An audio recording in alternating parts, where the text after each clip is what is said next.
When people think of depression, they often picture sadness, crying, tears, a visible heaviness.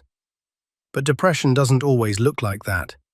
Sometimes it doesn't look like sadness at all. Sometimes depression looks like getting through the day just fine and feeling nothing about it. You still wake up, you still show up, you still respond to messages, but inside everything feels muted.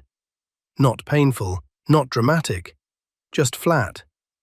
Depression can look like numbness, like moving through life on autopilot, like watching yourself do things without really being present. You laugh when you're supposed to. You say the right things. You keep going. And because you're functioning, no one, including you, thinks of it as depression.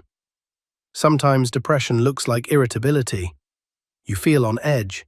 Small things overwhelm you. Your patience is thinner than it used to be. And that irritability often gets mistaken for attitude or negativity or just being difficult. But underneath it is exhaustion, the kind that comes from carrying something heavy for too long without relief. Depression can also look like withdrawal, not because you don't care about people, but because being around them takes more energy than you have. Conversations feel effortful, plans feel draining, even people you love can feel overwhelming. So you pull back, quietly, gradually, and from the outside it looks like distance. There's a version of depression that doesn't feel dramatic at all. It feels boring, dull, grey. Nothing is actively wrong, but nothing feels right either. Things you used to enjoy don't spark anything anymore. Not sadness, not joy, just absence. And that absence is hard to explain. This is why depression often goes unnoticed. You don't feel sad enough. You don't feel bad enough. You don't feel like you're allowed to use the word depression. So you minimize it. You tell yourself you're just tired, just unmotivated, just in a phase. And sometimes those things are true, but sometimes they're signals. Depression changes how your brain processes reward, motivation, and emotion. It makes effort feel heavier, pleasure feel distant, hope feel abstract. That doesn't mean you've stopped caring. It means your system is under strain. One of the hardest parts is the guilt. You might think, I have no reason to feel like this. Other people have it worse. I should be grateful. But depression doesn't respond to logic. It doesn't disappear when you remind yourself of good things.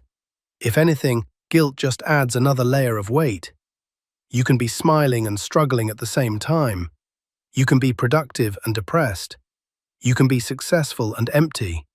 You can be surrounded by people and feel completely alone. None of those things cancel each other out.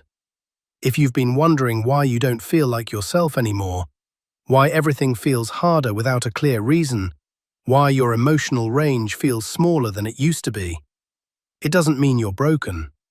It means something inside you needs care, not judgment.